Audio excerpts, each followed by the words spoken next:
한반도 왕조는요, 언제나 중국이 분열될 때 커지고 중국이 통일되었을 때 위축됐어요. 한반도에게 또 다른 기회는 중국이 분열되는 게 가장 좋겠지만, 그렇지 않다면 그나마 남북조 시대가 비교적 좋아요. 미국과 중국 두 제국이 사실상 남북조의 형세를 보이고 있죠. 그래서 지금 우리나라는 망하기도 쉽고 슈퍼 을이 되어서 제대로 된 열강이 되는 거죠. 가장 인정받는 왕국이 되는 것도 가능합니다. 안녕하세요. 저는 한국인의 탄생 그리고 유신 사무라이 박정희를 쓴 작가 홍대선이라고 합니다. 반갑습니다.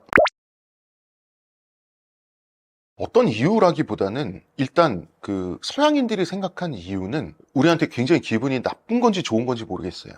먼저 이분들의 평가를 보면 미국 교육자죠. 윌리엄 그리피스 같은 경우는 조선 말에 한국에 왔는데 일본 유학 후에 조선에 왔어요. 깜짝 놀랐죠. 아니, 일본인보다 키가 왜 이렇게 커? 체격도 훨씬 당당하고 얼굴도 잘생겼다 라고 했고요. 미국의 해군 무관이었던 조지 포크 같은 경우는 이 사람은 19세기에 조선에 와가지고 조선인은 중국인보다 정돈된 외모를 가지고 있고 일본인보다 크다. 이사벨라 버드 비숍, 이분은 조선인을 굉장히 좋아했던 분이죠. 조선 여성의 이목구비는 섬세하고 단아하며 피부는 햇살 아래에서도 고운 광택을 낸다. 정말 놀랍게도 영국 외교관인 어니스트 셰튼 같은 경우는 조선 병사들은 키가 크고 활을 다룰 줄 아는 뼈대가 있고 근육이 풍부한 사내들이다, 이런 평가를 했습니다. 확실히 일본과 중국보다는 사람들이 크고 강인하고 잘생겼다, 남자나 여자나 통틀어서 그렇다라고 말을 한 외국인들이 정말 많습니다. 제가 한국인의 탄생이라는 책을 쓰면서 그 책에는 외국인들의 조선인의 외모평가, 얼평 사례를 많이 제가 이제 수록을 했는데, 그러면 그들은 당연히 중국인도 못생겼고 일본인도 못생겼는데 그때는 또 서양 우월주의, 백인 우월주의가 당연한 진리처럼 통용되던 시대였잖아요. 한국에 와서 보니까 놀란 거예요. 동양인은 잘생겨서도 안 되고 잘생길 수도 없는데 왜 조선 사람들은 잘생겼지? 그래서 이 사람들이 하나같이 생각한 게 백인종, 코카소스 인종과 동양인의 혼혈이 아닐까. 그렇지 않으면 인간은 잘생길 수 없다고 생각한 게 당시 백인들이었어요. 그래서 이거는 굉장히 기분이 나쁘기도 하고 좋기도 하고 좀 애매하죠.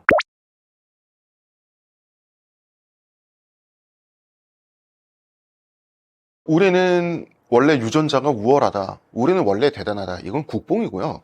어떻게 먹었는가와 어떻게 살았느냐의 문제예요. 우리는 흔히 근대 이전에 우리나라 사람들 되게 작았을 거라고 생각하는데 조선 사람들은 생각보다 덩치가 컸고요. 근대에 들어서 오히려 작아졌다가 다시 커졌어요. 이 흐름을 우리가 반드시 짚고 넘어가야 됩니다. 사실 한국과 중국과 일본 사람들은 유전적으로 너무나 비슷해서 사실상 다른 민족이라고 하기가 애매할 정도예요. 유전적으로는 그렇습니다. 특히나 한국과 일본 사람들은 그냥 한 민족이에요. 그냥 하나의 단일 민족이라고 봐도 무방한 수준이에요. 어느 정도냐면 유럽의 어떤 나라의 남부와 북부 사람들 차이보다도 유전적 다양성이 적어요. 한국과 일본 사람들은 유럽의 한 오래된 시골 마을 사람들 정도의 유전적 풀을 가지고 있습니다. 그냥 한 민족이에요, 생물학적으로는. 그런데도 한국인은 일본인보다 머리통 하나가 더 컸다, 훨씬 더 잘생겼다라고 하는 게 서양인들의 얼평이거든요. 그것은 조선 왕조 때문이에요. 우리는 조선의 마지막 한심한 모습만 기억하기 때문에 조선시대 전체를 그와 비슷하게 생각을 하는데 500년이라는 세월은 그렇게 만만한 세월이 아닙니다. 500년 내내 고정된 시대도 아니고요. 지금 50년 전의 한국과 지금이 전혀 다른 시대잖아요. 조선도 마찬가지예요. 조선도 시대별로 계속해서 삶의 조건이 달라지고요. 그리고 어느 정도의 괜찮은 좋은 틀을 가지지 못한 왕조가 500년을 존속한다는 건 불가능한 일이죠. 전 세계 역사를 통틀어서 이건 불가능한 일입니다. 여러분, 조선왕조 200년째나 예를 들면 350년째를 살고 있는 한 농부에게 있어서 조선은 실패한 체제가 아니었습니다. 야만족들에게 짓밟혀서 멸망한 로마 제국의 딱 마지막 장면만 보고 로마는 한심했고 로마는 군사력이 약했다라고 하면 아마 모든 역사학자들이 코웃음을 칠 거예요. 조선도 마찬가지입니다. 조선도 그렇게 평가하면 안 되는 거예요. 우리가 조선을 고평가할 필요는 없지만 폄하할 필요는 더더욱 없는 거죠. 우리 조선인의 후예입니다. 조선은 민본주의를 내세우고 건국된 이념 국가예요. 어쨌거나 국가의 존재 목적을 백성의 삶에 두고 탄생한 나라입니다. 이 당시 삶의 질이라고 하는 것은 그 대부분이 먹고 사는 걸 당시의 삶의 질이라고 불렀죠. 따라서 백성을 잘 먹게 한다는 목표는 매우 중요했습니다. 조선의 별명이 뭐였죠? 대식국이었습니다. 조선 사람들 너무 많이 먹는다는 거였죠. 그러면 조선 사람들은 어떻게 이렇게 많이 잘 먹을 수 있었을까? 자, 여러분, 조선은 농업 생산량이 중국에는 아예 될 것도 아니고요, 일본보다 현저히 낮았어요. 우리는 땅 자체가 나쁜 땅이에요.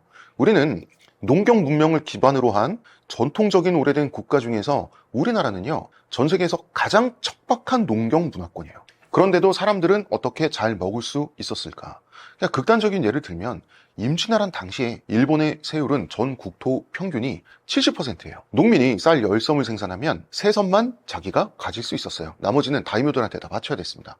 반면에 이때 당시에 조선의 기본 세율은 10%였어요. 여러분, 10%라는 세율은 지금 생각해도 매우 건전하죠. 이게 바로 의병이 많았던 이유예요. 왜군은 조선에 쳐들어와서 점령지에서 처음에는 학살하고 그러지 않았어요. 주민들을 왜 학살합니까? 인구가 곧 재산이고 국력인데 차지해서 농경을 시켜야죠. 그리고 세금을 뜯어먹어야 되지 않습니까? 그렇기 때문에 처음에는 점령지의 조선인들과 잘 지내보려고 했어요. 그래서 조선도 세율은 70% 정도겠지. 우리가 크게 쏜다. 겨우 40%, 파격 할인 40% 정도 세율이면 괜찮잖아 라고 했다가 조선의 노비들까지도 저거는 사람 새끼들이 아니다 이러면서 의병에 합류를 하게 된 거예요. 야, 오랑캐 하더니 정말 오랑캐구나.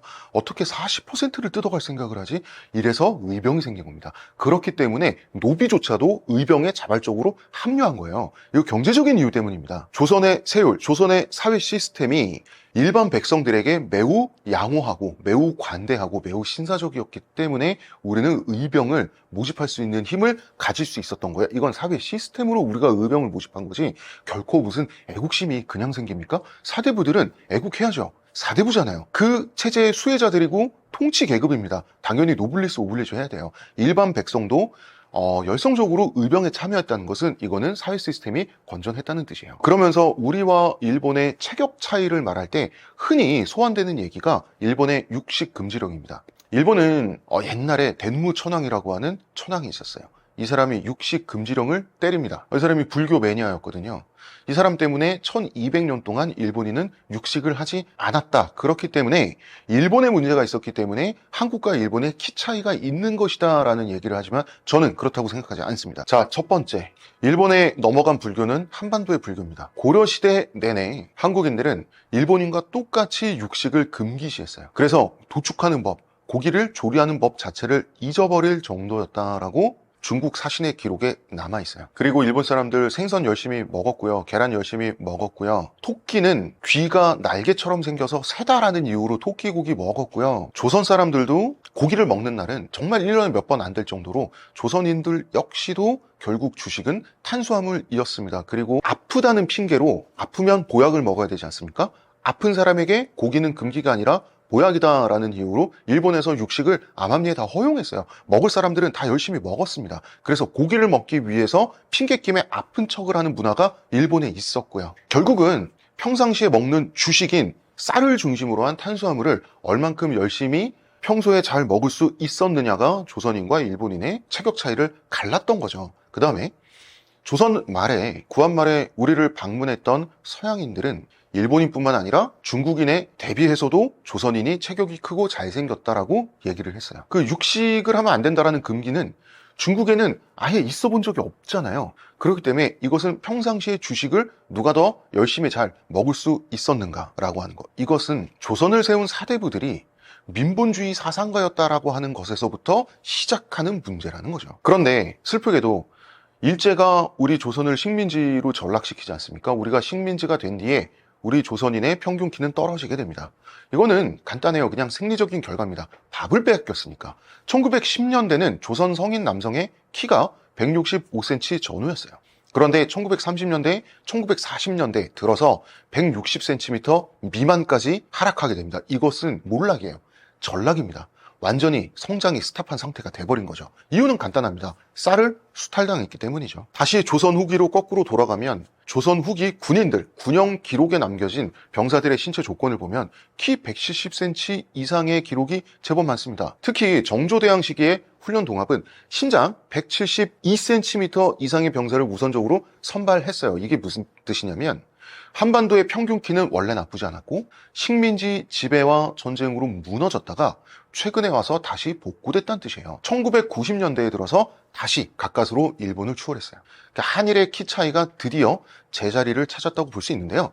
이거는 단지 우리가 잘 먹고 잘 살게 됐다, 산업화의 결과물만이라고 보기는 힘들어요. 왜냐하면 1980년대, 90년대 일본은 세계에서 가장 잘 사는 나라였잖아요. 어떻게 일본을 이렇게 순식간에 금방 초월할 수 있었겠는가? 이것은 지금 우리의 신장을 500년 동안의 조선 왕조가 세팅해 줬다라고 볼 수밖에 없는 거죠. 그래서 제가 정도전을 굉장히 좋아합니다. 정도전 마니아예요. 제가 어디 가서 정도전 얘기하면 이렇게 물어보는 사람들이 있습니다. 정도전이 우리에게 그래서 남겨준 게 뭔데? 예를 들어봐. 많은 예가 있지만 저는 직관적으로 이렇게 얘기를 해요.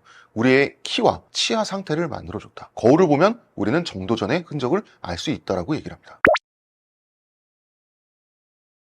부의 판이 뒤집어진 거죠. 한마디로 정리하면 귀족이 몰락하고 관료가 등장했다. 이거는 단순한 왕조 교체가 아니에요. 단지 이씨에서 왕씨로 쿠데타가 일어나서 넘어갔다라고 하는 게 아니라 기득권의 구조가 송두리째 갈아엎힌 혁명, 정말 현대적인 의미의 레볼루션이었다고 생각을 해야 돼요. 고려는 왕실과 호족과 문벌 귀족이 국가를 공동구매했다고 할까요? 이 소수의 기득권이 국가를 사유화한 상태였어요. 고려 말엔 그렇게 됐습니다. 쉽게 말해서 지역 기반 있는 돈 많은 집안들이 나라 굴리던 시대였어요. 그 호족들이 불법적으로 땅의 수조권을 세습하고 혼맥으로 권력을 장악을 했고요. 수많은 자영농들을 몰락시켜서 그 자영농들을 소장농으로 만들고 그 소장농들을 다시 자기 집안 노비로 전락시키고 그 사람들의 땅을 다 빼앗고 이랬습니다. 그러면서 생긴 게 권문세족이죠. 이 권문세족들은 이들의 토지가 얼마나 이 사람들이 토지를 광활하게 독점했냐면, 권문세족의 수장이 드라마에 자주 나오죠. 이인임이라는 사람이 있습니다. 고려 말에. 이 사람의 토지가 산맥과 강줄기를 경계로 삼았을 정도라고 해요. 그러니까 이건 뭐냐면 두 집안이 결혼을 하면 혼수로 경상도 땅의 반의 반, 요 정도가 혼수로 왔다 갔다 하는 수준까지 이르렀어요. 고려 말에는. 이 사람들이 토지를 독점하고 부를 독점하고 권력을 독점하고 군역, 부역 이런 당연히 해야 될 이 국가를 지탱할 수 있을 만한 이런 봉사는 일반 백성에게 다 떠넘기고요. 이 사람들이 세금을 냅니까? 뭘 합니까? 정확히 말하면 고려 말에 기득권에 의한 착취 구조는 지금 한국과는 비교도 안 될 정도로 불평등했어요. 조선은 건국의 목표 자체가 재분배를 위한 혁명이었어요. 부의 재분배. 이거를 신흥 관료층, 신진 사대부 계층이 주도를 했죠. 이 사람들이 이성계의 쿠데타 이후에 가장 먼저 한 일이 뭡니까? 토지를 조사해요. 그리고 과전법을 도입하는 겁니다. 토지를 국가가 소유합니다. 그리고 벼슬아치에겐 수조권을 줘요. 수조권은 세금을 받을 권리를 주는 거죠. 그리고 원칙적으로 세습은 불가능하고 벼슬을 그만두면 토지를 회수하는 시스템이에요. 한마디로 이런 만큼만 받아라. 물론 실질적으로 100% 이렇게 될 순 없었지만 그 원칙 자체는 재분배 혁명 사상을 거스르지 않는 원칙을 갖고 있었다는 거죠. 고려 귀족들 입장에서 보면 조선은 빨갱이 국가예요. 사회주의 국가에 가까운 겁니다. 고려는 혈통과 가문이 권력의 근거였다면 조선은 어쨌거나 시험과 실적이 권력의 근거가 됐어요. 여기서 시험은 과거 급제죠. 무엇을 가졌는가에서 무엇을 하였는가로 바뀐 거죠. 이게 단순히 제도 개편이 아니라 사회 전체의 상상력과 게임의 룰이 바뀐 사건이에요. 부동산 독점 게임에서 공무원 고시 게임으로 바뀐 거죠. 그래서 이 공무원 고시를 통과한 사람들을 우리가 벼슬아치라고 하고, 이 공무원 고시를 패스하고 싶은 사람들, 패스한 사람들 다 아울러서 사대부라고 하는데, 조선의 사대부주의란 건 뭐냐면 일방적인 엘리트주의예요.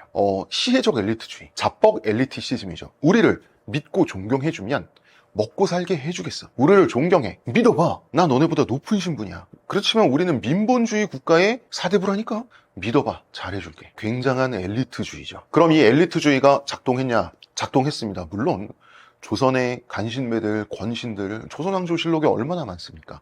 그렇지만 기본적인 사대부주의라는 건 있었어요. 조선말, 구한말이 되면 이제 밀란의 시대라고 불릴 정도로 이 조선이란 나라 자체도 완전히 지금 사회 시스템이 무너져 있었기 때문에 이 농민들이 먹고 살게 해달라고 밀란을 일으킵니다. 그때 당시에는 조선 말이 되면 군인이란 게 없어요. 관군은 서류상으로만 존재하지 실제 관군이 존재하지 않습니까? 국가가 무너져 있어요. 그러면 조선 말에 생긴 벼슬 이름인데요. 안핵사라고 하는 이름을 가진 벼슬을 가진 사람이 임금의 명령을 받아서 이 밀란이 일어난 지역에 갑니다. 가가지고 뭘 하냐면 그 부정부패한 관료도 목을 치고 부자들의 창고도 열어서 사람들한테 좀 나눠주고, 그 다음에 우리 임금님은 정말 좋으신 분인데 참 이 중간에 관료들이 못돼 처먹어가지고 지금 이런 일이 있어서 임금님도 얼마나 지금 슬퍼하시는지 몰라요.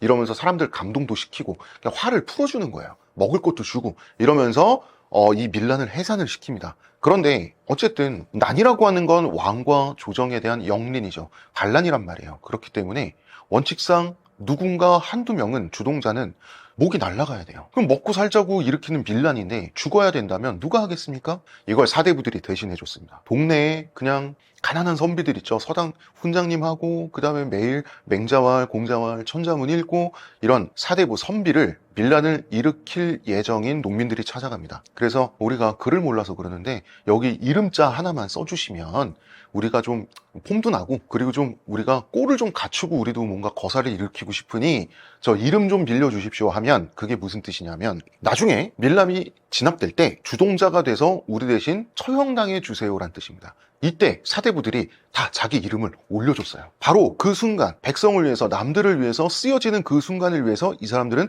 평생 공자왈, 맹자왈을 읊으면서 자기 수신을 하고 있었던 겁니다. 사대부란 건 자기를 쓸모있는 도구로 인식한 엘리트를 조선의 사대부라고 하는 겁니다. 이게 조선 왕조의 특성이에요. 그래서 조선 왕조는 국가라고 하는 것을 백성을 위한 도구로 삼았기 때문에 그 국가의 일부인, 국가 체제의 일부인 사대부라고 하는 자기 자신들도 도구로 봤습니다. 그래서 자기를 도구로 본 사대부를, 이런 사람들을 청백리라고 하는 거고요. 백성들을 자기가 착취할 도구로 삼는 사대부를 간신배라고 하는 겁니다. 이게 조선의 기준이에요.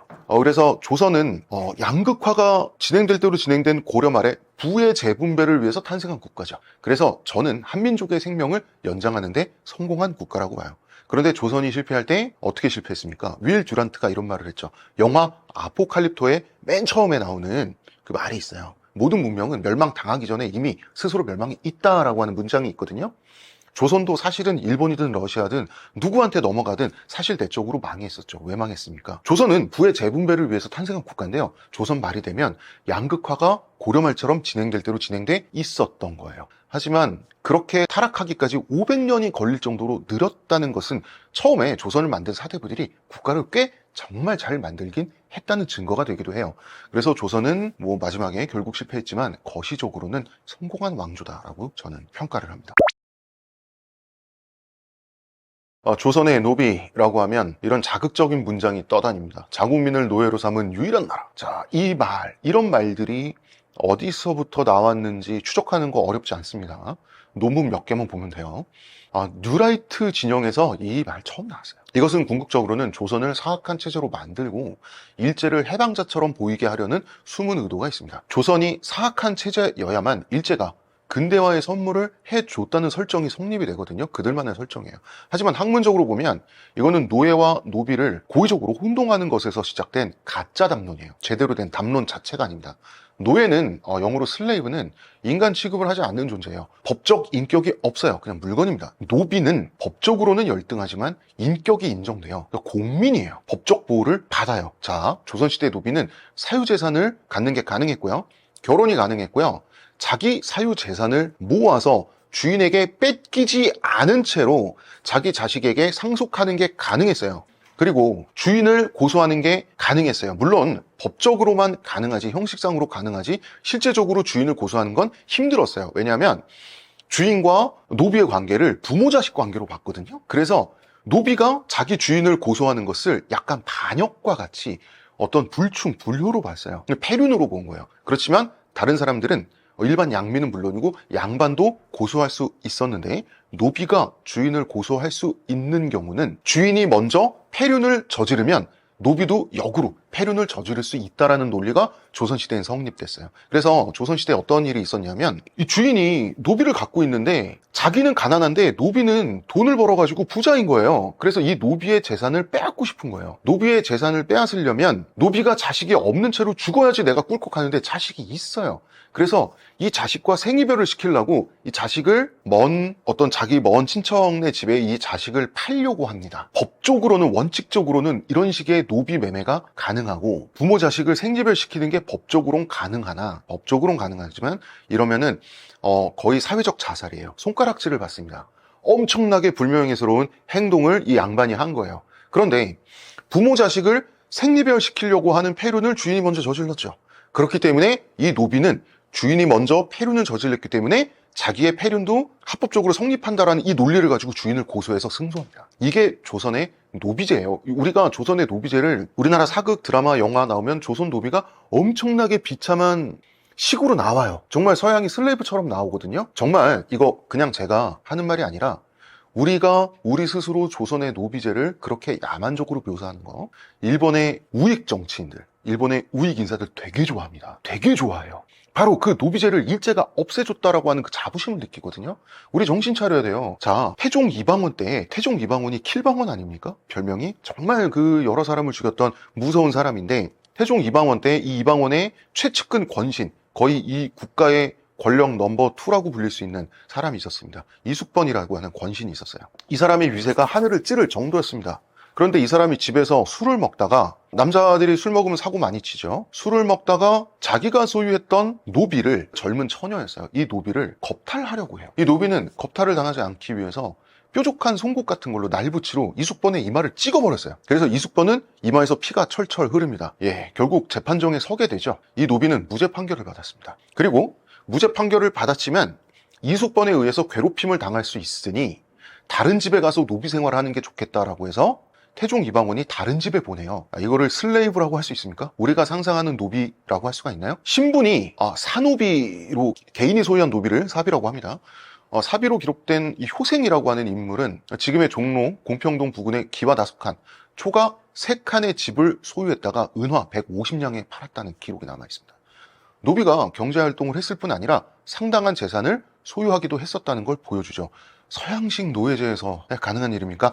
아예 달라요. 흔히들 이렇게 생각합니다. 우리나라의 노비는 중세 서양과 일본의 농노와 슬레이브, 노예 사이쯤에 있는 존재였겠지라고 생각합니다. 틀렸어요. 실제로는 이렇게 보는 게 맞습니다. 어떻게? 노예보다 농노가 낮고 농노보다 노비의 처우가 높다. 유럽의 농노는 토지에 귀속된 존재죠. 인간이 아니라 땅의 일부였어요. 반대로 조선의 노비는 주인과 계약된 책임 관계였어요. 그리고 노비도 권리가 있었어요. 유럽 농노보다도 법적, 경제적 자율성이 훨씬 높았어요. 그리고 노비는 신분이에요. 신분은 사람이 갖는 거예요. 노예는 신분이 아니라 노예 상태예요. 이건 완전 다른 겁니다.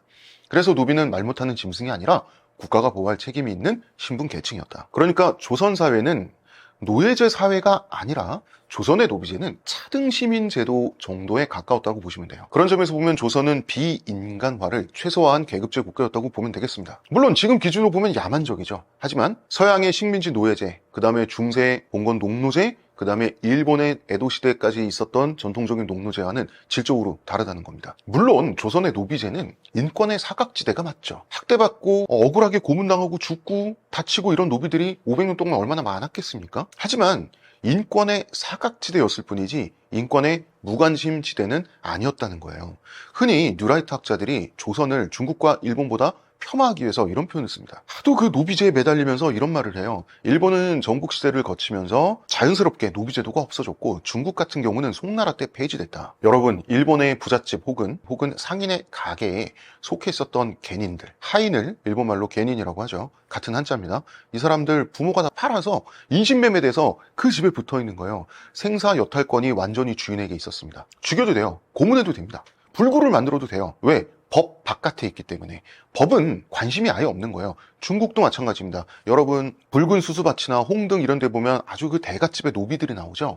중국의 간호들은 생사 여탈권이 중국에 있었고요. 그거는 아예 법의 바깥에 있어요. 자, 그러니까 우리가 거꾸로 생각해. 지금 현대인의 관점에서 조선의 노비제를 보기 때문에 우리 야만적이라서 생각을 하는데, 지금 자유민주주의 어떤 근대 서양 사상 이전에 동아시아에서 조선시대에 법적 인권 보호의 범위 안에 노비까지 끌어들인 것은 현대적 기준에선 이상하지만 당대 기준에서는 매우 인권적이고 선진적인 거예요. 관점이 달라요. 지금 우리가 노비제가 이상하다고, 끔찍하다고 여겨지는 이유는 현대인에게 있어서, 지금 현대 한국인에게 있어서 평등은 기계적 평등을 뜻하죠. 차등적 보호라는 게 헌법상 말이 안 되잖아요. 그런데 차등적 보호라는 게 과거엔 또 말이 됐던 거예요. 평등은 그렇게 기계적인 개념이 아니었기 때문에. 제가 장담하는데 우리가 타임머신 타고 조선시대로 넘어가서 조선은 노비제가 있다니 일본, 중국보다 야만적이야 라는 말을 한다면 조선의 양반들은 물론이고 조선의 노비들마저 코웃음을 쳤을 거라고 저는 장담합니다. 단 이런 건 있어요. 조선 왕조가 노비제를 정비했을 때는 매우 진보적이었지만 변화가 굉장히 너무 늘었다는 문제도 있죠. 노비제 자체가 문제라기보다는 노비제를 너무 오래 유지했다는 게 시대에서 뒤처졌다는 거죠. 조선 왕조는 탄생 시점에선 세계에서 가장 진보적이고 세련된 국가였어요. 그런데 그 상태로 고정된 채로 너무 오랜 시간을 보냈다라고 하는 것도 조선 왕조의 특징 중에 하나인데요. 이렇게 하나의 제도가 좋다 나쁘다라고 말하는 건 우스운 일입니다. 시대별로 다른 거예요. 그러나 조선 왕조가 노비제에 문제가 있다고 느끼고 스스로 없애려고 한 걸 인정해줘야 돼요. 1801년에 이때 당시에는 이제 순조 원년인데 순조가 너무 어렸어요. 그래서 정순 왕후가 섭정을 했거든요. 이 정순 왕후는 조정과 중앙왕청에 공노비 6만 6천 명을 해방시켜요. 노비 해방을 단행합니다. 이것은 조선이 앞으로 노비제 폐지의 수순을 걸을 거라는 선언이었어요. 정치적 선언입니다. 그리고 1894년 갑오개혁을 통해서 노비제가 공식적으로 폐지됩니다. 즉 노비제를 없애야겠다라고 하는 문제의식, 이 생각을 하고 실행에 옮긴 것은 조선 자체의 역사적인 흐름과 어디까지나 조선인의 의지에 의해서예요. 결코 서양을 먼저 배운 일제가 깨우쳐 주었기 때문이 아닙니다. 저는 경제 전문가는 아닙니다. 저는 인문학을 하는 사람이고 철학과 역사를 하는 사람이기 때문에 제 틀에 맞춰서 말씀을 드릴게요. 우리나라는 조기 대선에 의한 대통령 당선과 취임 전까지 사실은 골든타임을 번 열강 중에 유일한 열강이에요. 윤석열이 트럼프와 머스크를 상대했다라고 상상하면 저는 좀 싫어요. 굉장히 상상하기 싫은 그런 그림인데 사실 백악관 정치에 정통한 분이 하시는 말씀이 트럼프는 윤석열이 대통령 자리에 남아있기를 기대했다고 합니다. 얼마나 쉬운 상대로 여겼는지 우리가 유추해 볼 수 있다고 생각이 되고요. 트럼프는 당선 전부터도 유세를 할 때 한국을 우선적으로 때리겠다고 여러 번 공언을 했습니다. 한국을 머니머신, 그러니까 ATM 기계라고 부를 정도로 우리를 선제적으로 때리겠다라고 이렇게 여러 번 얘기했는데요. 지금 트럼프는 허언증처럼 들렸던 공약을 모두 실행을 하고 있는 게 문제잖아요. 공약을 너무 잘 지켜서 문제인 것이 현재 상황인데 마치 우리 예전에 이명박 대통령이 4대강 사업 진짜 할 줄 몰랐는데 정말로 해버렸잖아요. 그때의 기분과 굉장히 비슷하죠. 지금 미국인들도 그렇게 느끼고 있고요. 아마도 트럼프는 동맹이자 혈맹인 한국을 본보기로 때려잡는 걸로 자신의 파워를 과시하고 동맹국들을 일렬 종대로 줄 세우려고 했다는 게 지금 거의 확실시 되고 있죠. 한국은 때리기 너무 좋은 상대였죠. 왜냐하면 우리나라는 이제 군사 동맹에 의해서 그 주한미군이 주둔하고 있고요. 정치 안보적으로 얽혀있는 게 너무 많기 때문에 우리가 미국을 정말 쉽게 포기할 수 없는 나라인 것도 맞는데 우리는 기름 한 방울 안 나는 자원이 없는 나라인데 원자재를 수입을 해서 제조한 다음에 파는 수입 수출 국가란 말이죠. 굉장히 때리기 만만한 상대였고 그림처럼 봐라 한국마저 미국에 이렇게 굴복했다라고 하는 본보기를 만드는데 너무나 좋은 상대였던 것이죠. 그래서 이 사람이 한국을 본보기로 때려잡기 위해서 그렇게 유세 현장에서부터도 한국을 머니머신이라고 부르면서 작정을 하고 있었다라는 지금 드러난 상황이죠. 그런데 이 사람이 정작 당선이 되고 나서 그 다음에 대통령 임기를 시작하기 전에 그 사이에 우리나라에 내란 사태가 터져서 대통령이 공석 상태가 돼버린 거예요. 뭐냐면 일진이 학교에 돌아오게 된 거예요. 다 때려잡겠다고. 한국부터 때려잡겠다고 벼르면서 교실에 들어왔는데 한국 어디 갔어? 한국은 지금 정학 맞은 상태인 거예요. 학교에 안 와요. 그러면은 우크라이나 너부터 엎드려 뻗쳐 이렇게 된 거거든요. 그래서 지금 우리나라가 공석 상태, 무기정학 상태이기 때문에 우크라이나가 본보기로 더 가혹하게 두들겨 맞은 경향도 있어요. 그렇기 때문에 한국에는 두 가지 행운이 지금 있습니다. 첫 번째는 트럼프가 다른 국가에 어떻게 하고 어떻게 성공하고 실패하는지 확인하는 골든타임을 벌었어요. 모니터링하는 타임을 벌었던 거죠. 원래는 우리가 선제적으로 실험용 쥐가 될 예정이었어요. 두 번째는 미국이 원래의 목적이었던 중국과의 대결에 집중하는 상태가 생각보다 빨리 왔어요. 그래서 관세가 90일 동안 유예된 상태인 거죠. 트럼프의 미국은 한국을 최대한 빨리 상대하고 싶어요. 한국의 입장에서는 골든타임을 있는 대로 활용을 해야 되죠. 지금처럼 미국이 점점 빠르게 적을 만들고 약점을 노출할수록 우리가 유리한 위치에 설 수 있죠. 이 친구라고 하는 존재의 존재 가치는 어려울수록 올라가는 거예요. 최대한 나중에 급박할 때 애달플 때 손을 잡아줄수록 우리는 덜 뺏기고 많이 얻습니다. 이거는 뭐 동서고금의 법칙이에요. 그대로 넘어가서 기원전에 중국에서 초한 쟁패기에 항우와 유방이 싸우지 않습니까? 전하를 놓고 항우의 밑에 있다가 결정적일 때 유방에 넘어온 영포, 팽월 이런 인물들은 그 대가로 다 왕이 됐습니다. 그런데 오늘 25일 한덕수 대통령 권한대행이 자기가 재빨리 미국과 협상을 한다고 지금 결과가 나오고 있는데 이게 과연 국익에 맞는 선택인지 비판을 안 할 수가 없어요. 왜 지금? 협상 결과 내용이 좋다고 해도 우리에게 합법적으로 주어진 시간 동안 기다리기만 해도 더 좋아질 수 있는 게 당연한 상황이거든요.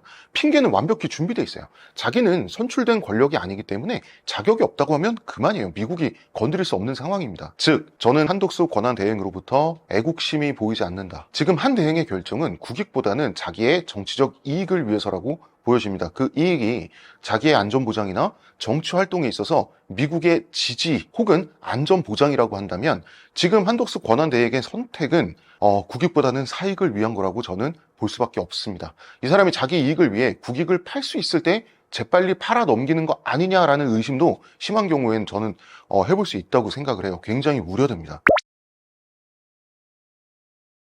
만약에 미국과 중국 사이 갈등이 심해지면서 한국이 경제와 외교를 어떻게 조율해야 하냐라고 누군가 질문을 한다면 저는 그 질문 자체가 틀렸다고 얘기를 할 겁니다. 조율 같은 단어는 옛날에 음악 선생님들이 쓰는 말이고요. 그게 아니면 제국이 쓰는 말입니다. 우리는 역사상 제국이었던 적이 없어요. 우리는 인문 환경, 인구라든지 하는 그런 인문 환경과 지정학적 조건 자체가 우리는 제국이 될 수 없는 우리는 천상 왕국입니다. 우리는 조율하지 못해요.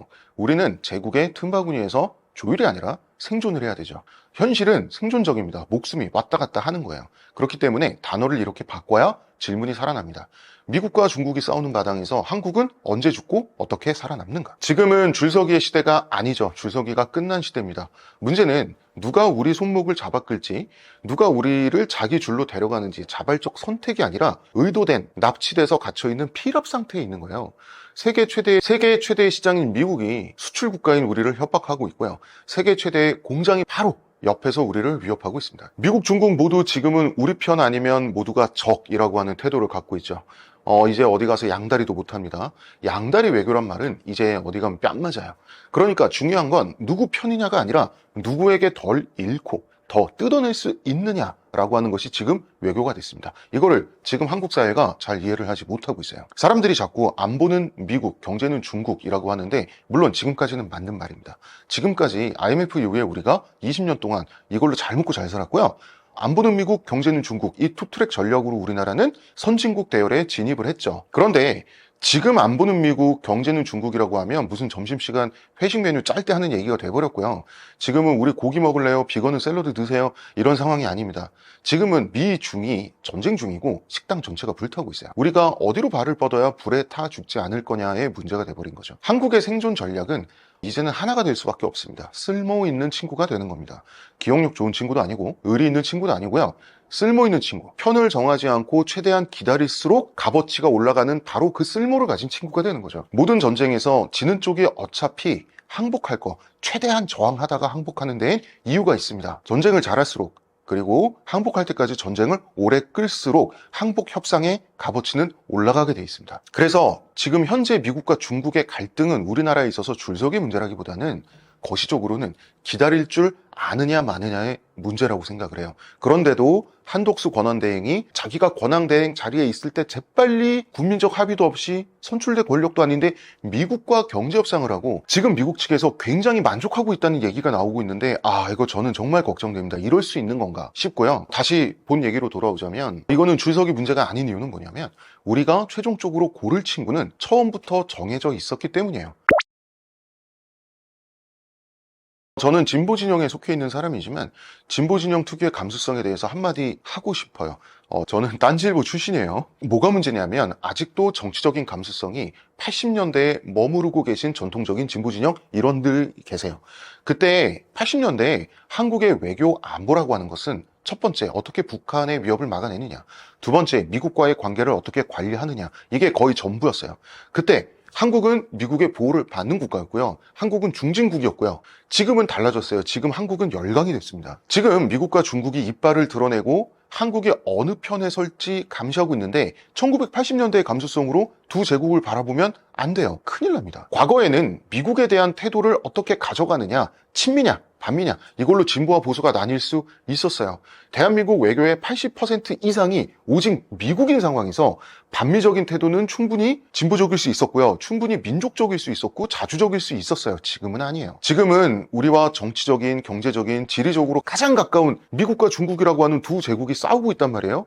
기껏 열강이 됐는데 중진국 시절의 감성으로 외교하다가 만약에 열강 자리를 빼앗기면 지금 국민들, 지금 정치를 하는 분들은 앞으로 1000년 동안 후손들한테 욕먹을 거예요. 자, 한겨레 신문 예를 들어볼까요? 저는 한겨레 신문의 선량함과 도덕성에 대한 의지는 10분 인정합니다.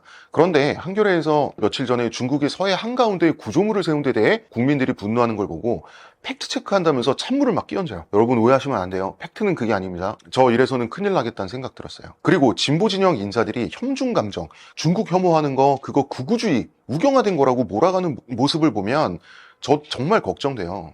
혐오 자체는 나쁜 거 맞아요. 혐오하면 안 되죠. 그러나 좋은 현상이든 나쁜 현상이든 그 나쁜 거라도 그 나쁜 것을 발현시키는 대중적 감정이 어디서부터 유래했는지를 보면 국민들은 중국이 실질적인 위협이 된다고 이미 느끼고 있고요. 그 느낌 자체는 매우 건전하고 상식적인 감각이에요. 그 감각에서 혐중 감정과 같은 나쁜 것도 나오는 거지 이 감각의 토대 자체는 맞는 거예요. 이거 시대정신입니다. 이 두 가지를 분리해서 생각할 줄도 알아야 되는데 진보 진영의 유명 인사들, 지식인들 이런 분들이 그 본질을 보지 못하고 현상만 보고 국민들을 훈계하고 가르치려고 하는 걸 보면 이거 큰일 났다라는 생각이 드는 거예요. 자, 여러분 요새 미국 막장이죠. 왜 그럴까요? 제국은요 1등 제국일 때 참 매너가 있습니다. 원래 제국의 본질이에요. 자기가 지배하는 세계가 질서 있고 평화로워야 제국 자신에게도 좋기 때문이에요. 자기가 세계를 지배하는 한. 그래서 옛날에 지중해 세계를 지배했던 로마 제국은 전성기에 굉장히 문명적이고 매너 있었어요. 외국 상인이 로마인과 거래를 할 때는 바로 로마 제국 자신을 위해서 계약의 내용을 보장해 줬어요. 미국은 트럼프 이전까지 어쨌거나 세계에서 가장 매너 있는 제국이었죠. 중동과 중남미에 나쁜 짓 사실은 참 많이 했죠. 그래도 어쨌든 겉으로나마 우리는 선량함과 정의의 편이라고 하는 척이라도 했죠. 제국은 원래 위선적인데요. 제국이 위선적인 게 모두에게도 좋은 거예요. 착한 척조차도 하지 않을 때 세계는 난리가 나게 돼 있습니다. 여러분, 제국은 1등 제국이 아닐 때 그리고 다른 제국과 경쟁할 때 비로소 본성이 드러나요. 과거의 명나라가 초창기 때 조선에 매너 없이 깡패짓을 한 이유는요. 아직 원나라 세력을 완전히 물리치지 못했기 때문이에요. 아직 원나라와 싸우던 중이었기 때문에 일진짓을 하는 거예요. 나한테 맞으면 더 아플 거야. 쟤한테 맞는 것보다. 이런 행동을 하는 거거든요. 그리고 명나라가 몰락하고 청나라가 부상할 때 이 청나라가 병자호란을 일으켜서 그들 나름도 큰 희생을 치르면서 남한산성에서 인조의 항복을 받고 그 다음에 얼마나 커다란 굴욕입니까? 3개 구구도라고 하는 우리 민족사의 굴욕을 강요했잖아요. 그랬던 이유는 그때 청나라가 1등 제국이 아니었기 때문이에요. 정작 청나라가 중국의 농경문화와 동아시아 유목문화를 아우르는 세계적인 세계 제국이 되고 나자 갑자기 청나라는 조선에 매우 매너 있어집니다. 전 세계에서 사신단을 보냈는데요. 조선 사신단을 맘렬하게 소개했어요. 조선을 최우선적으로 생각한다는 뜻이죠. 그 뒤로 이탈리아, 그 뒤로 프랑스 사신단이 섰고요. 일본은 그 뒤에 섰어요. 힘이 있을 때, 자기 힘에 대한 확신이 있을 때 제국은 매너를 발휘할 줄 아는 거죠. 그렇기 때문에 지금 미국과 중국이 이렇게 이빨을 드러내고 동맹국들에게 협박을 하고 외교적, 경제적 파트너들에게 이렇게 줄을 세우려고 하고 겁박하고 내 편 안 들면 죽여버릴 거야 라고 하는 지금 이 상황은 미국이 그만큼 중국을 견제한다라는 강력한 증거가 되겠죠. 한국의 외교는 어떻게 돼야 될까? 한국은 복잡하고 지난한 과정을 거쳐야 되겠죠. 그러나 어떤 과정을 거치든 결국은 원교 근공입니다. 원교 근공이라고 하는 것은 외교 안보의 기본 중에 기본이고요. 수천 년 동안 동서고금의 물리법칙처럼 통하는 겁니다. 무슨 뜻입니까? 적은 가까이, 친구는 멀리. 왜냐하면 친구는 멀리 있기 때문에 나에게 함부로 할 수 없고요. 멀리서도 나를 통해서 영향력을 잃지 않고 싶기 때문에 저한테 우리에게 잘해줄 수밖에 없는 거예요. 여러분, 군사기술을 공유하는 데 있어서 한국의 혈맹 중에 혈맹은 이스라엘이에요. 각각 지구 반대편에 있어서 역사, 문화, 경제적으로 얽힌 게 없어요. 서로의 이익을 침해할 여지가 정말로 없기 때문에 우리는 배신할 수 없는 사이거든요. 우리는 결국 미국을 선택해야 됩니다. 결국은. 미국의 국운이 꺾였을 수는 있죠. 그런데 제국은 무너지는데 긴 시간이 걸립니다. 로마 제국은 국군이 꺾이고 나서도요 200년을 더 존속했습니다. 과거에 아르메니아라고 하는 고대 국가가 있었습니다. 아르메니아는 페르시아의 전신이자 후신인 파르티아, 파르티아라는 말 자체가 페르시아의 방언이에요. 이 파르티아 제국 옆에 딱 붙어 있었고요. 문화적으로나 인종적으로나 종교적으로나 파르티아와 가까웠어요. 한국과 중국 같은 관계를 생각하시면 돼요. 아르메니아는 끝까지 파르티아의 적국인 멀리 떨어진 로마 제국과 혈맹이었어요. 만약에 아르메니아가 로마 대신 파르티아를 선택했으면 금방 흡수돼서 멸망했을 거예요. 자, 그런데 끝까지 로마를 선택한 결과 지금 어떻습니까? 지금 로마 제국 남아있나요? 없죠. 파르티아 제국도 존재하지 않습니다. 아르메니아는 지금도 남아있습니다. 여러분 지구본을 돌려보세요. 아르메니아 있습니다. 한국은 당연히 아르메니아가 돼야 됩니다. 미국이 좋아서가 아니에요. 미국이 좋아서가 아니라 미국을 선택하는 게 우리의 국익에 옳기 때문에 우리는 끝까지 미국을 버릴 수 없는 겁니다. 한반도 왕조는요 언제나 중국이 분열될 때 커지고 중국이 통일되었을 때 위축됐어요. 통일 중국은 언제나 주변의 세계 질서 확립을 위해서 한반도를 공략하려 했습니다. 우리 한민족은 삼국시대 중국의 5호 16국 시대 문화, 국력 수준을 크게 키워냈어요. 바로 그 시기가 우리 정체성의 거의 절반 이상이 만들어진 시기예요. 그렇지만 통일 중국이었던 한나라가 고조선을 멸망시켰던 것처럼 5호 16국 시대가 끝나고 다시 통일된 중국은 먼저 수나라로 통일이 됐죠. 그 다음에 당나라로 이어지게 되는데 수당 시대에 중국은 고구려와 백제를 멸망시켰습니다. 또 당나라가 무너지고 5대 10국 시대가 되어서야 중국의 견제에서 자유로워진 고구려 사람들이, 고구려 유민들이 다시 후계 국가인 고려를 세우고 사만을 통일할 수 있었거든요. 지금 한국의 핵 보유 가능성이 높아졌다라고 말해지는 이유도 세계가 5호 16국 시대나 5대 10국 시대처럼 고립주의가 유행하고 전쟁 가능성이 높아지고 지금 분열과 우경화의 시대지 않습니까? 5호 16국 시대로 전 세계가 가고 있잖아요. 우리 핵 보유 가능성이 그러니까 높아지는 거예요. 똑같은 겁니다. 자, 분명히 냉전과 소련 붕괴 이후 30년 동안 이어진 미국의 일극 체제, 이 두 시대는 우리의 경제 성장과 선진국 진입에 중요한 조건이 됐던 건 맞아요. 그렇지만 우리는 하나만 보고 둘은 못 보는 경향이 있어요. 사람들이 얘기하죠. 우리 미국 아니었으면, 미국 덕 보지 않았으면 여기까지 못 왔어 라고 말씀하시는 어르신들이 많이 계신데요. 미국 덕을 받아 마땅했던 나라들은 수십 개 국가가 됩니다. 그 중에 유일하게 한국만 선진국에 진입을 한 거예요. 미국은 한국 먹고 살 조건 만들어줬죠. 동시에 한국이 다루기 힘든 국가로 커지는 것도 막아왔어요. 미국은 결코 한국을 지금 수준으로 키워줄 생각이 원래 없었습니다. 미국은 원래 한국을 어디까지나 경공업 위주의 산업만 가능한 중진국 정도를 한국의 한계라고 보고 그렇게 우리를 끌어당기려고 했어요. 우리가 거부했죠. 그 틀을 깬 게 경제개발 5개년 계획이었고요. 우리는 미국의 생각보다 처음부터 야심이 굉장히 큰 나라였습니다. 그 두 번째는 미국은 한국이 결코 핵 국가가 되지 못하게 하려고 눌러왔어요. 미국이 동맹국 대상으로 핵을 억제해 왔는데 한국을 대상으로 가장 강력하게 우리를 거의 꾹꾹 짓밟듯이 우리의 핵 보유 가능성을 눌러왔단 말이에요. 미국은 과거에 핵 개발을 추진하고 있었던 박정희를 죽이려고까지 했어요. 바로 박정희는 한국의 보수가 가장 좋아하는 인물이죠. 그래서 진보 진영이 중국을 어쩐지 따뜻한 시선으로 바라보는 것도 웃기지만 자칭 보수주의자들이 성조기 들고 미국 외치는 것도 황당하기는 마찬가지입니다. 한반도에게 또 다른 기회는 중국이 분열되는 게 가장 좋겠지만 그렇지 않다면 그나마 남북조 시대가 비교적 좋아요. 제가 생각하는 지금까지 중국의 남북조 시대는 총 3개의 시기입니다. 첫 번째는 위진 남북조 시대, 두 번째는 송나라와 거란이 대치하고 있었던 남북조 시대, 그 다음에 이어진 송과 여진족의 금나라가 대치하고 있었던 남북조 시대.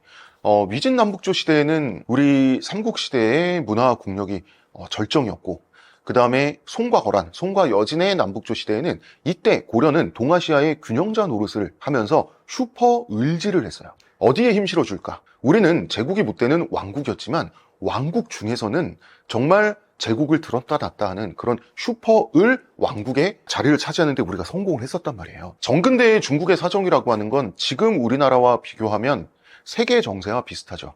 지금 세계는 5호 16국 시대로 접어들고 있고요. 미국과 중국 두 제국이 사실상 남북조의 형세를 보이고 있죠. 지금의 기술과 지금의 유통망, 지금의 통신망, 지금 세계 각지에 대한 실질적인 거리를 생각을 하면 조선시대에 베이징 북경 가는 것보다 뉴욕 가는 게 지금 더 빠르고 간편한 시대가 됐잖아요. 즉 지금은 과거 한반도 왕조에 있어서 중국의 남북조 시대처럼 지금 중국이라고 하는 남조와 미국이라고 하는 북조가 지금 대치 중인 걸 넘어서 지금 거의 두 나라가 적국이 되고 있다, 이렇게 볼 수 있는 거죠. 그래서 지금 우리나라는 망하기도 쉽고 슈퍼 을이 되어서 제대로 된 열강이 되는 거죠. 왕국이지만 가장 인정받는 왕국이 되는 것도 가능합니다. 이것이 한반도의 운명이에요. 가장 가능성이 없는 것은 둘 사이 적당한 어딘가가 될 가능성이 가장 없어요. 우리는 아주 큰일 나거나 아주 잘 되거나 둘 중에 하나가 될 가능성이 높아요. 우리는 뭐 아니면 도의 도박판 안에 이미 들어와 있고요.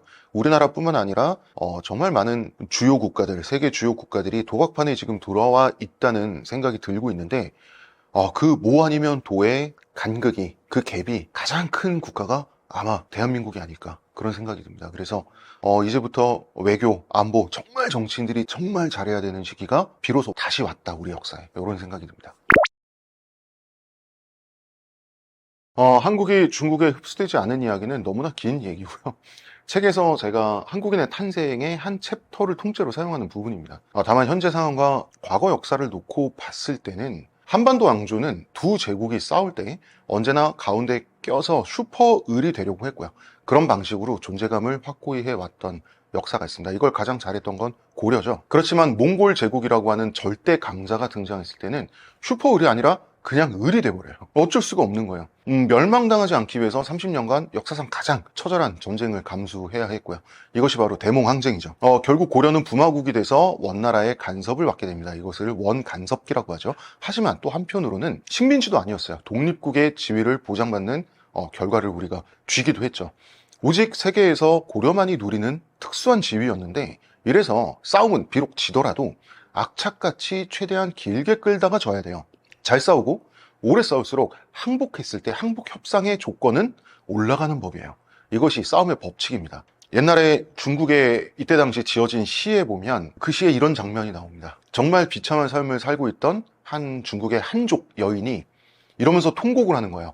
내가 고려인으로 태어나지 않은 게 한이로구나. 이 정도로 고려인의 처우는 굉장히 높았다는 거예요. 세계적인 차원에서. 그래서 다시 아까 얘기로 돌아오면 고래 싸움에 새우등 터질 것이냐, 아니면 슈퍼 을로 남아서 중간에 조종자 역할을 꿰찰 것이냐, 이런 딜레마는 지금도 똑같아요. 한국은 미국과 군사 동맹이지만 경제에서는 중국과 맞물려 있죠. 과거에 한반도 왕조의 임금들이 쓰던 이중 동맹 구조가 지금도 그대로 현대 외교 전략에 반영돼 있어요. 이것은 과거에 우리 왕조들이 지금 봐도 현대적이라고 불릴 만큼 지혜로워서도 아니고요. 지금 우리 대통령들이 선조들의 지혜를 계승해서도 아니고요. 한반도라고 하는 지정학적 위치 자체가 이중 외교를 하지 않을 수 없게 만든다는 거죠. 조선과 명나라 그리고 청나라와의 관계를 보면 조선은 중심 제국이 딱 하나인 일극 체제를 견뎌야 됐죠. 이때는 중국도 한반도도 고구려 수나라 전쟁 그리고 고구려 당나라 전쟁 이후에 암묵적인 룰이 생긴 이유죠. 그 암묵적인 룰이란 건 이런 겁니다. 우리가 경험해 봤더니 중국과 정말로 끝까지 가다 보면 우리가 아무리 싸움을 중국인들보다 잘해도 중국의 압도적인 인구와 물량 그리고 회복력, 생산력을 이길 수 없더라. 고구려는 결국 멸망했죠. 그런데 중국이 고구려를 멸망시켜 보니 고구려를 멸망시키려고 하다가 수나라는 멸망했어요. 당나라는 멸망 직전까지 갔다가 고구려를 멸망시킴으로써 살아났어요. 그렇게 거대한 막대한 희생을 치러서 고구려를 멸망시켰는데 좀 있다가 발해가 뿅 하고 나오죠. 그리고 발해가 멸망할 때쯤이 됐더니 또 고려가 뿅 하고 생겨요. 정말 이 고구려인들이 정말 끈질기단 말이죠. 그러면은 멸망을 시켜서 얻은 게 뭐냐? 딱히 없는 거예요. 중국의 입장에서도. 그래서 중국은 중국대로 깨닫게 되죠. 한반도 왕조와 끝까지 갔다가는 내가 쟤를 죽여도 나는 다리 하나 부러지고 눈알 하나 뽑히는구나. 그렇기 때문에 이런 암묵적 룰이 생깁니다. 뭐냐면 우리 입장에서 형님 대접 해드리겠다. 형님 대접 해드릴 테니 알아서 잘 해주지 않으면 정말 내가 수틀리면 난 죽더라도 형님 눈알 하나는 가져갈 것이요 라고 하는 것이 고구려 중국 전쟁 이후에 생긴 암묵적인 룰인데요. 그렇기 때문에 조선은 명청에 확실하게 겉으로는 고개를 숙여주지만 중국은 조선의 독립국의 지위와 함께 모든 제후국 중 1등 제후국으로 인정하는 외교적 거래를 통해서 안정을 유지했죠. 이렇게 한반도 국가라고 하는 것은 국제 질서의 변화에 따라서 외교 안보 노선이 달라질 수밖에 없는 지정학적 조건에 갇혀 있습니다. 지금 미국은 1극 체제를 유지하기 위해서 중국과 적대하고 있죠. 한국은 전통적으로 보던 외교 개념이 다 지금 깨지는 시기에 와 있습니다. 미국은 우리 편 아니면 적이라고 하고 중국은 중립이면 적보다 더 위험한 존재라고까지 말하는 이 상황에서 우리는 뭘 해야 되냐? 우리는 늦게 결정할수록 유리한 결정권자가 돼야 됩니다.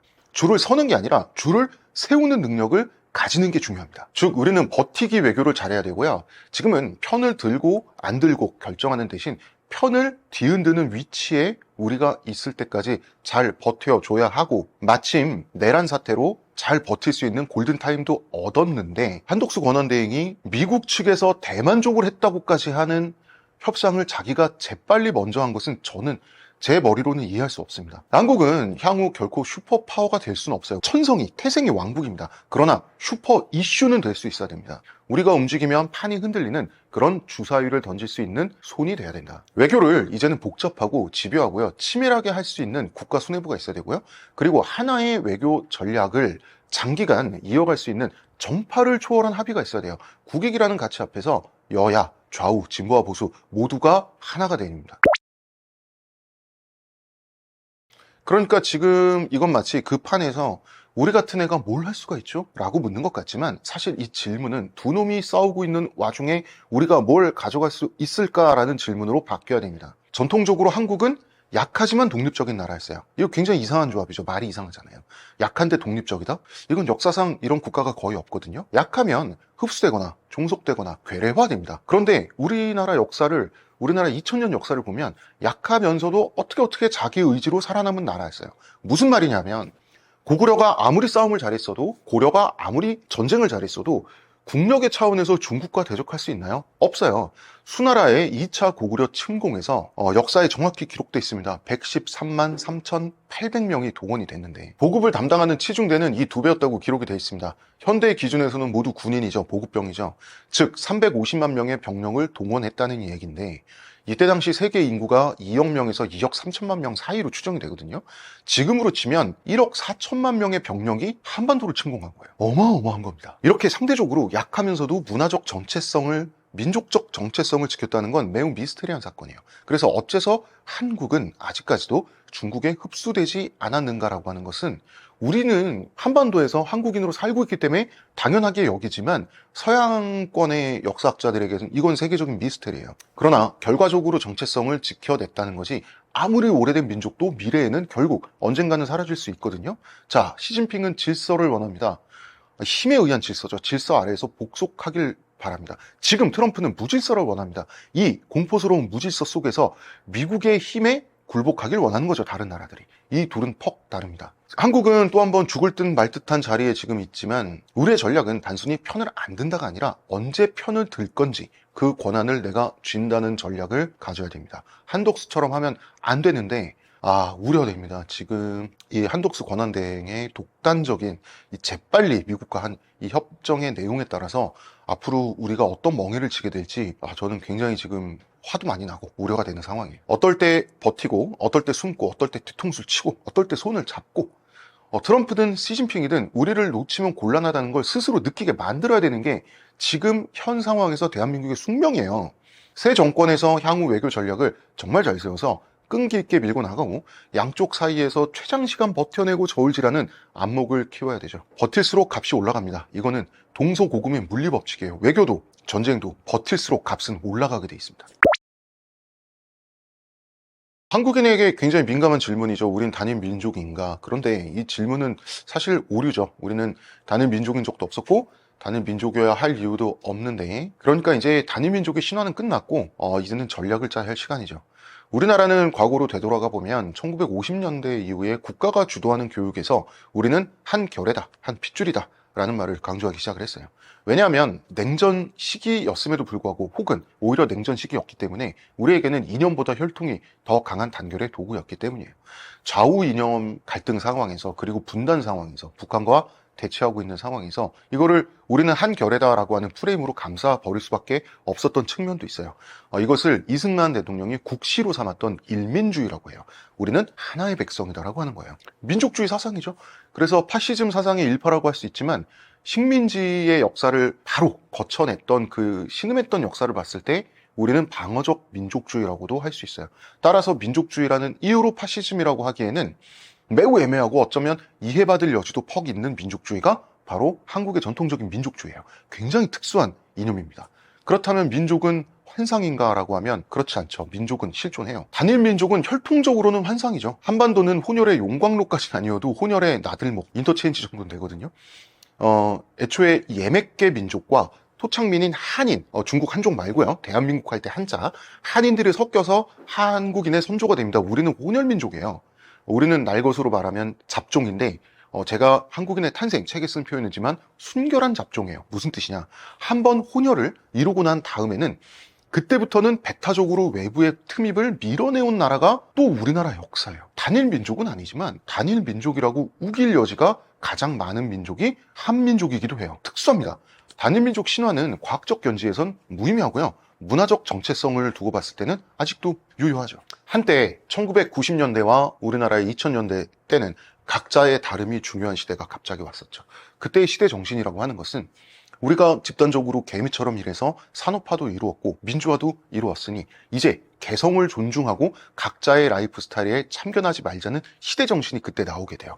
그래서 X세대가 생겼고요. 신세대, X세대라는 말, 개성시대 이런 단어들이 유통되기 시작합니다. 서태지가 나왔고 신해철의 자기 독백적인 음악의 지지를 받고 다양한 음악 장르의 실험이 이루어지고 그랬던 시기가 있었습니다. 그런데 그렇기 때문에 민족주의는 낡고 극우적인 거 그리고 심지어 나쁜 사상인가라고 하면 그렇진 않아요. 시대에 따라서 민족주의에 집착하는 것이 시대착오적인 때가 있는 것이 언제나 그런 건 아닙니다. 역사는 일직선이 아니에요. 민족주의에서 개인주의로 넘어가고 개성주의로 넘어가는 게 무조건적인 진보가 아니에요. 민족주의가 필요한 시대가 있는 거고요. 집단주의를 거부하는 게 마땅하고 자연스러운 시대가 있을 뿐인 거예요. 그때는 90년대, 2000년대에는 우리가 각자 어떻게 다른지가 왜 중요했냐? 왜 중요했어요? 산업화도 했죠. 민주화도 했죠. 이제는 산업화와 민주화의 결과를 그 꿀물을 우리가 좀 각자의 방식으로 즐겨야 될 거 아니에요. 이제는 내가 어떻게 살아갈 것인지 나의 입맛이 중요한 시대가 된 거예요. 배고프면 라면만 먹어도 땡큐죠. 근데 이제는 맛집 찾아다녀야 되니까 X세대, 신세대, 개성시대가 된 거라니까요. 지금은 거꾸로 점차로 우리가 어떤 공통점으로 묶여 있는지 재확인하는 게 중요한 시대가 됐어요. 민족주의는 지금 다시 필요해졌어요.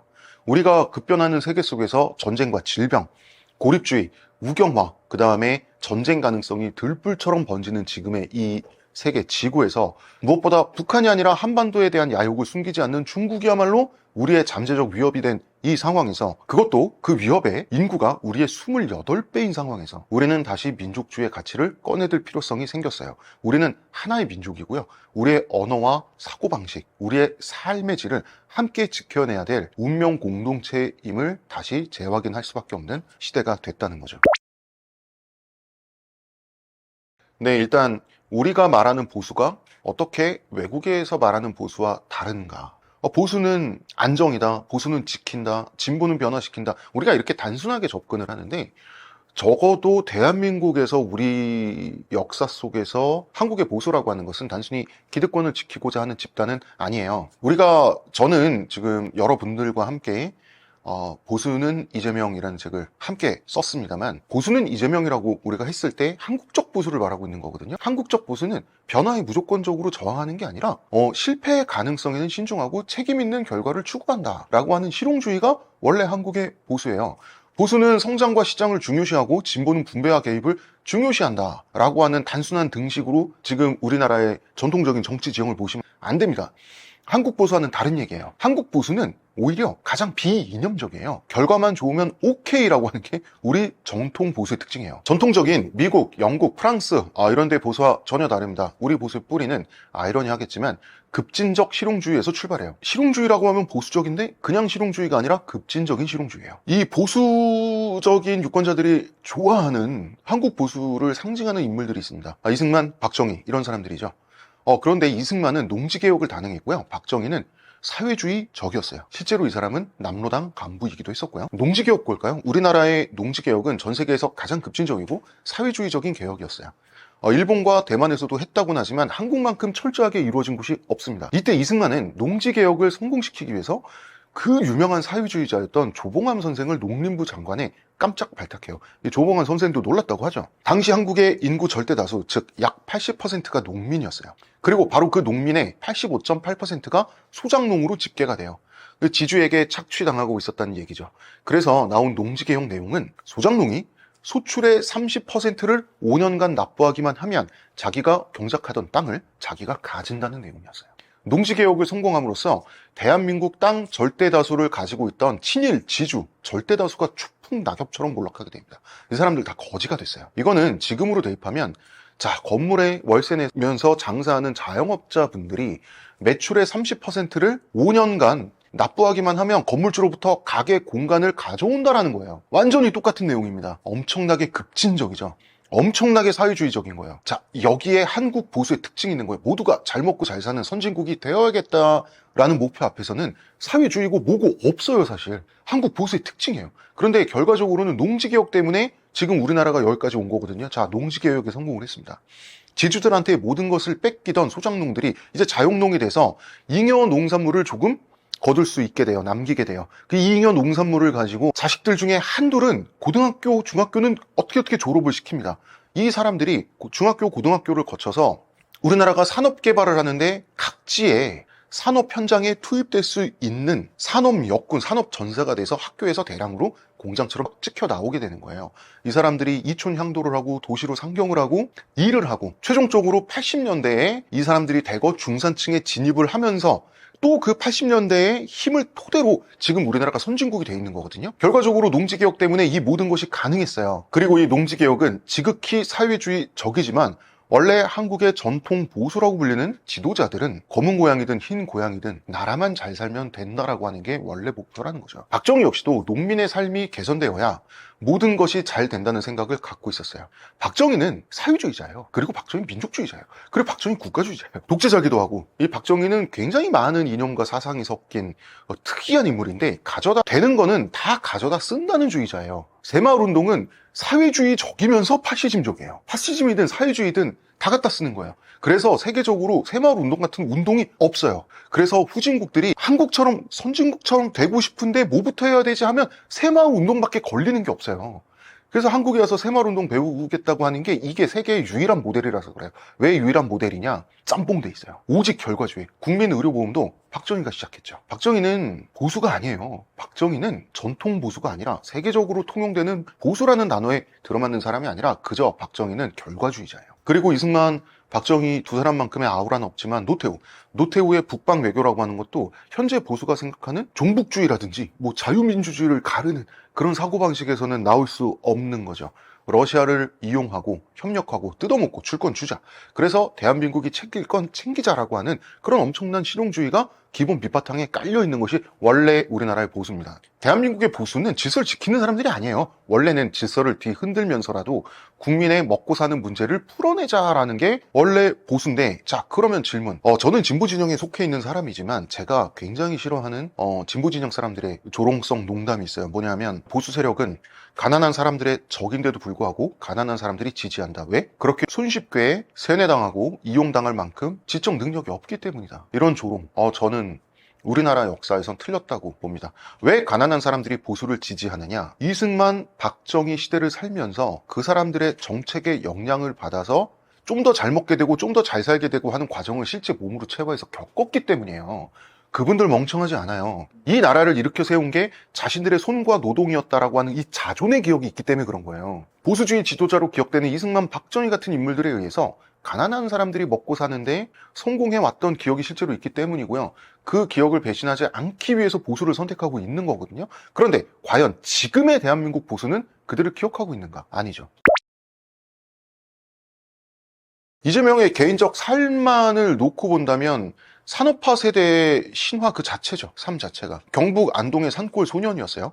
이분 안동 사람입니다. 경북 출신이에요. 그래서 맨발로 눈 오는 날 5km를 달려서 학교를 다니고, 뭐 13살에 성남 공장에서 프로세스 사고를 당해서 왼팔 다쳐서 군대도 못 가고 중학교도 못 가고 소년 가장하고 검정고시로 중학교 고등학교 나오고, 그러고 나서 사법시험 패스하고, 이게 보수가 말하는 자수성가 그 자체고, 어릴 적 가난한 집안에서 고생했고 온 가족이 상경한 이촌 향도 현상도 사실은 본인이 체화를 했고, 그 다음에 소년가정 노릇하면서 집안 책임져 받고, 주경야독 해서 공부해 받고, 사시 패스해 받고, 그러면서 성남시장이 되면서 출세를 했잖아요. 이게 산업화 시대의 성공시나 그 자체죠. 그리고 공장 노동을 하면서 블루칼라로도 노동을 해봤고, 변호사로서 넥타이를 매는 생활, 화이트 칼라 생활도 해봤고, 그러니까 산업화 시대의 역사가 정말 한 몸에 체화되어 있는 특수한 인물이에요. 지금 중앙정계에 진출해서 대선 후보 잠룡이 돼 있는 인물 중에서 이재명만큼 사실 삶이 한국 정통 보수에 해당하는 인물은 없어요, 의외로. 그리고 공장에서 일했다는 것 자체가 우리나라 산업화를 상징하는 한 시기를 본인의 몸으로 겪었다는 거 아닙니까? 박정희랑 참 비슷한 게, 박정희가 자기는 못 먹고 자라서 키가 작고 못생겼다라고 말하는 박정희의 서사라든지, 또 노태우 역시도 집안에 돈이 없어서 맨발로 학교를 다녔다고 하는 그러한 이야기들, 그런 것들이 산업화 세대의 전형적인 서사인데 이재명이 그런 서사를 완벽하게 갖고 있어요. 그래서 제가 봤을 때 이재명은 현 시점 한국에서 매우 전통적인 정치인이에요. 우리가 잊고 있는 게 하나 있는데, 적어도 한국에서 보수는 원래 돈 많은 사람들의 전유물이 아니었고 원래 반대에 가까워요. 보수는 자기 힘으로 살아온 거, 땀과 노력으로 아득바득 먹고 살아오면서 성공해야 된다, 고통을 감수해야 된다라고 하는 사람들의 철학이거든요. 한국 보수의 엑기스가 사실은 이재명의 인생에 담겨 있어요. 매우 특이하게도. 예. 그리고 이재명은 오히려 자기가 그런 삶을 살았기 때문에 기회라고 하는 제도를 설계해야 된다, 그리고 공정한 경쟁을 강조하거든요. 이재명은 한 번도 부자의 적이었던 적이 없어요. 한 번도 돈 버는 사람들 적이었던 적이 없어요. 그런 발언을 한 것만 같이 알려져 있죠. 실제 발언을 하지 않았어요. 부자 때려잡는다고 뭐가 됩니까? 이런 발언을 진짜 몇 년 전부터 했고요. 부자가 되는 걸 막을 게 아니라 가난에서 벗어날 수 있는 사다리를 만들자, 이재명이 한 말이에요. 이재명은 사실 놀랍게도 부자를 괴롭히려고 한 적이 정책적으로나 발언으로나 한 번도 없어요. 이거 정말입니다. 제가 보수는 이재명 책에다 정리해놨는데, 자, 이승만의 농지개혁, 박정희의 국민의료보험 특징 뭡니까? 경쟁할 조건은 제대로 만들어주자라는 주의죠. 왜? 그래야지만 국가 경제가 자라나서 우리나라가 선진국이 될 때까지 성장할 수 있기 때문에. 이재명 똑같아요. 이 사람은 성장주의자예요. 지금 2025년 대선 타이밍이 와서 갑자기 성장주의를 밀어붙인다 변절자 아니냐, 거짓말 아니냐라고 양쪽에서 공격을 받고 있는데, 지난 대선 때부터 성장주의자였어요. 그러니까 무슨 말을 해도 이 사람이 하는 말이 다 무시되고 오해를 받아요. 그런데 이 사람은 성장주의자 원래였는데, 경쟁이 있어야 성장이 있는데 경쟁을 붙이려면 국가가 보장할 건 하자는 주의가 이재명주의예요. 성장이 분배를 만들고 분배가 성장을 만든다는 거죠. 이승만 박정희주의와 거의 똑같아요. 이 사람은 공장에서 가족을 먹여 살려 봤기 때문에 뭘 알고 있냐면, 공장이 생길 만한 성장이 있어야 분배도 된다는 걸 아는 사람이고요. 한 번도 자신을 분배주의자라고 한 적이 없고요. 성장과 분배는 맞물리는 하나라고 언제나 얘기해 왔는데, 거꾸로 포퓰리스트라고 공격을 당해왔죠. 이재명은 굉장히 기이한 사람인데요. 이재명을 둘러싼 이 사람에 대한 대중적 이미지 그리고 평가도 매우 현실과 벗어나 있어요. 그러니까 이 사람을 둘러싼 현상도, 이 사람 자체도 기이한 거예요.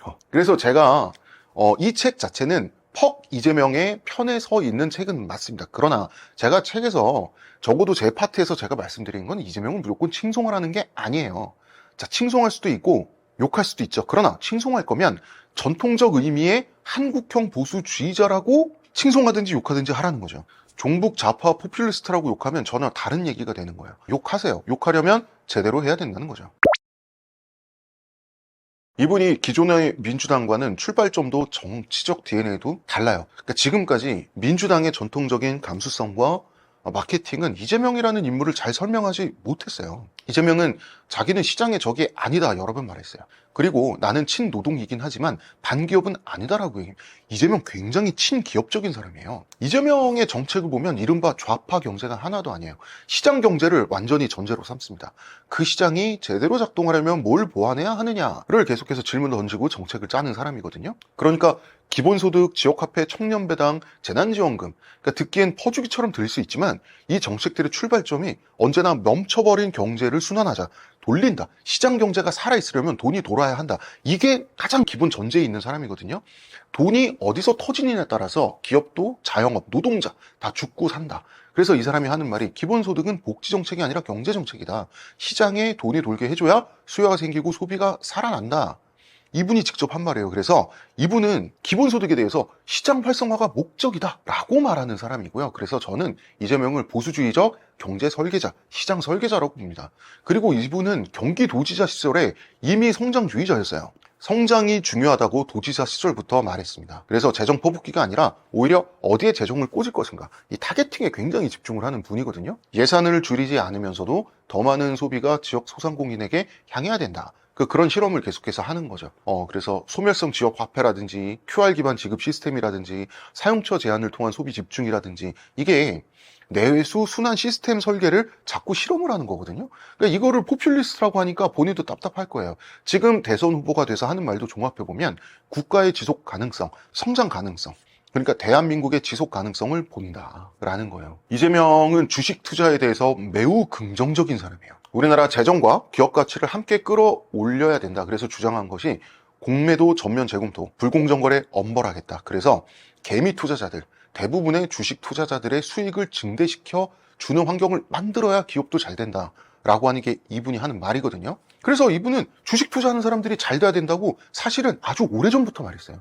최소한 지난 대선에서부터 말했는데도 뭐 공산주의자니 빨갱이니 이런 말을 들으니까 참 기이한 일이에요, 제 눈에는. 주식 투자자들을 국가가 보호하지 않으면 누구도 이 나라 경제를 믿지 못한다라는 본인이 직접 한 말이고요. 그리고 시장 경제에서 가장 민감한 게 바로 세금이잖아요. 그래서 이재명은 성남시장, 경기지사, 대선 후보 시절까지 일관되게 말한 게 뭐냐면, 증세는 반드시 설득과 동의가 선행돼야 된다. 삥 뜯듯이 부과하는 세금은 납세자가 납득할 수 없으면 결국 시장을 망친다라고 하거든요. 그러니까 법인세 인상을 주장하지 않아요. 오히려 세율을 동결하자 그러고 과세 공정성을 강화하자 그러고 조세 회피 방지를 이야기하는 거죠. 그러니까 보수주의자가 말하는 작은 정부는 아니지만 예측 가능한 정부, 신뢰 가능한 행정, 그 다음에 납세자가 납득할 수 있는 세금, 이런 거를 추구를 합니다. 그래서 민주당 내에서도 당론과 반대된다고 많은 반발을 샀어요. 이런 거는 조명되지 않습니다. 자, 전통적인 민주당 감성은 어쩐지 부자를 좀 때려잡아서 속 시원하게 만들어줄 것 같은 그런 거잖아요. 그런데 이재명은 상속세를 줄여야 된다고 해서 민주당이 막 흔들흔들 걸었어요. 전통적인 민주당 내부 논리와는 다른 제3의 길을 걷는 사람이 이재명이거든요. 이재명을 비난해도 되는데, 다만 비난할 거면 한국의 전통적인 보수를 무비판정으로 계승했다는 점에서 욕을 먹으면 제가 말을 안 하겠어요. 그런데 현실에 이재명은 여기 있는데 전혀 엉뚱하게 저 끝까지 가서 종북 좌파 포퓰리스트라고 욕을 먹으면 이상하잖아요. 욕을 해도 돼요. 할 거면 제대로 해야죠. 이재명이 얼마나 실용주의자냐 하면 정말 결과적이고, 저는 최대 다수의 최대 행복에 매몰된 공리주의자 아닌가? 라는 생각이 들 정도예요. 2021년 12월에 박근혜 전 대통령 특별 사면 결정이 내려졌을 때 당시 민주당 대선 후보였던 이재명이 사면 결정을 존중한다는 입장을 밝혔어요. 이래서 민주당 내에서 또 욕먹었습니다. 그리고 이해 9월에 이재명 후보가 TV토론회에서 친일파 과거사 문제를 덮을 수도 있는 거 아니냐라는 취지의 발언까지 했어요. 논란이 됐죠. 이 발언이 당시에 국민의힘과 화해를 시도하는 것으로 해석이 됐었는데, 민주당 내에서는 역사 문제에 대해서 당의 기존 입장과 이렇게 상충되는 얘기를 해도 되냐라는 비판을 받았어요. 이재명은 전통적인 민주당 정치인과는 다릅니다. 이재명은 학생운동을 한 적도 없고요. 중앙이 아니라 주변에서 시작해서 중앙으로 진출한 마이너 정치인이에요. 비주류인 만큼 민주당 정통도 아니고요. 그렇다고 정통이었던 적이 없기 때문에 변절자도 아니에요. 당연히 국힘 정통도 아니고요. 그냥 공리주의적인 실용주의자예요. 제가 봤을 때는 최대 다수의 최대 행복론자예요. 그리고 이분의 모든 정책을 봤을 때 가장 비슷한 사람은 제가 봤을 때 정책적인 측면에서 박정희예요. 욕해도 되고 지지해도 된다니까요. 다만 왜 지지할 것인지, 내가 무슨 이유로 욕할지는 우리가 정확히 알고 하잖아요. 이재명이 처음 등장했을 때 사람들이 이제 두 가지를 봤는데, 복지 얘기, 그 다음에 말을 세게 하는 사람. 그래서 뭐 매운맛 노무현 뭐 이런 얘기도 들었고, 아, 저 사람 좌파구나, 포퓰리스트겠네, 나라 망하자는 거네, 이런 인상이 어떻게 보면 타이에 의해서 많이 생겼는데, 사람들이 그런 말을 하면서 그 복지가 왜 필요한지는 보지 않아요. 그러니까 정책보다 감성이 우리나라는 앞서기 때문에. 그런데 한국 사회에서 보수와 진보는 어떤 나라를 만들자가 아니라 지금 현재는 누굴 싫어하느냐로 갈리잖아요. 미국 좋아해 보수, 북한 싫어해 보수, 재벌 싫어해 진보, 정보용 많이해 진보. 이게 뭡니까?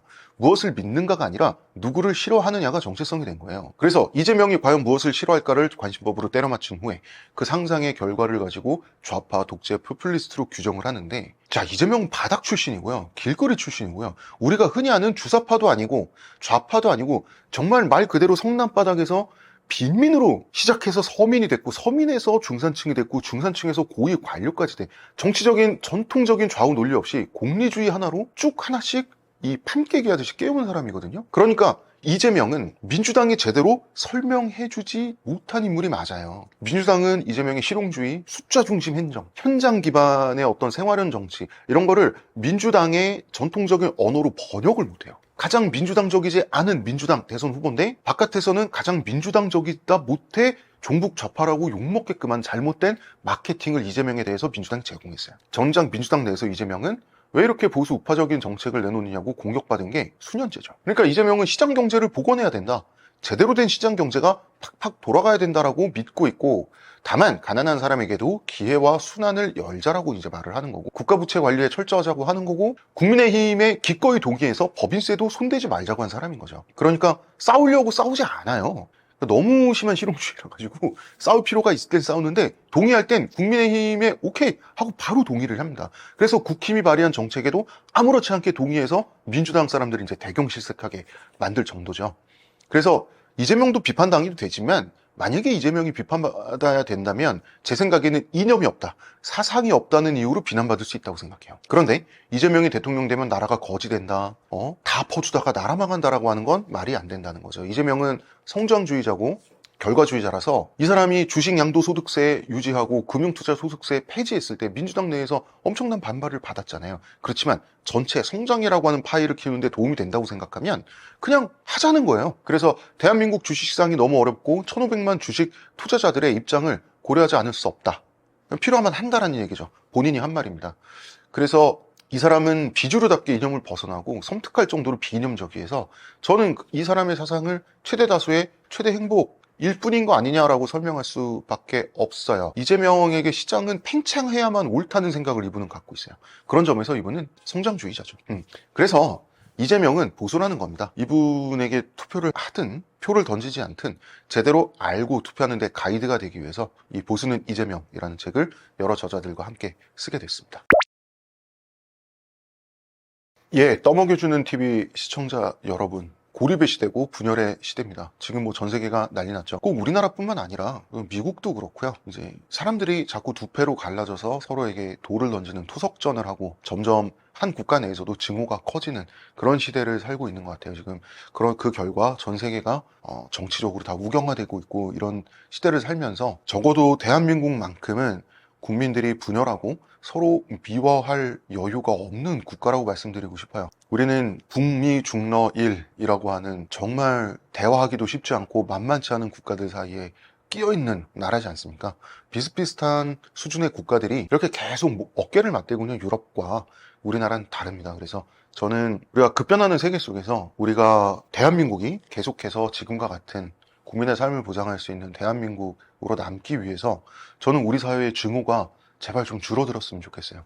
뭐 항상 하는 말입니다만, 이런 말을 하는 게 저도 나쁘끄럽지만, 예, 우리에게 필요한 것은 이해와 사랑입니다. 어우, 창피하네요. 예, 감사합니다.